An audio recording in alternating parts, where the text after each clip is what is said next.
Что был там Могель, рабай, который делает детям обрезание. Третье, это Шохель, рабай, который может правильно резать скот.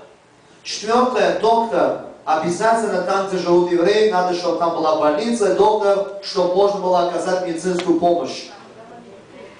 Пятое, шестое, это не проблема, баня, туалет. Раньше бани были публичные. Седьмое, габой. Габой означает человек, который возглавляет фонд для бедных.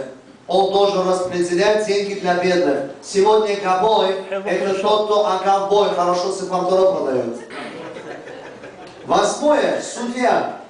Там, где живут евреи, надо, чтобы там были полицейские, чтобы там был суд, чтобы была тюрьма, чтобы в городе была справедливость.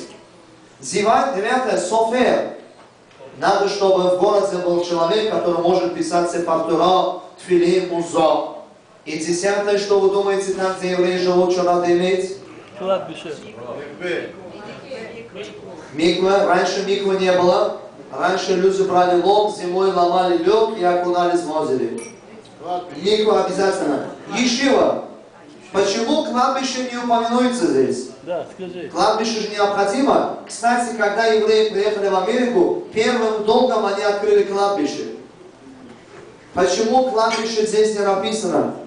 Потому что 2000 лет тому назад и больше кладбища в мире не было. Человека хоронили в пещерах и во дворе и где угодно. Потому что раньше в мире было очень мало людей. У людей были громадные территории. Поэтому человека хоронили и писали, что здесь кто-то похоронен. Поэтому кладбище здесь не написано. Когда открывают новое кладбище, то большие рабаи должны вокруг этого нового кладбища 7 раз читать Теилим, чтобы это кладбище быстро не наполнилось.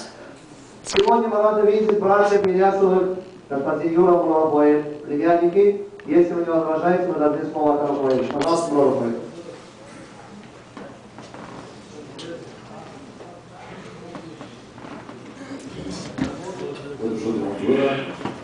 Как у нас смерть нашей тети. Зови Матахова и нормально. Зоя Матахова, моя тетя, была необычным, нестандартным человеком.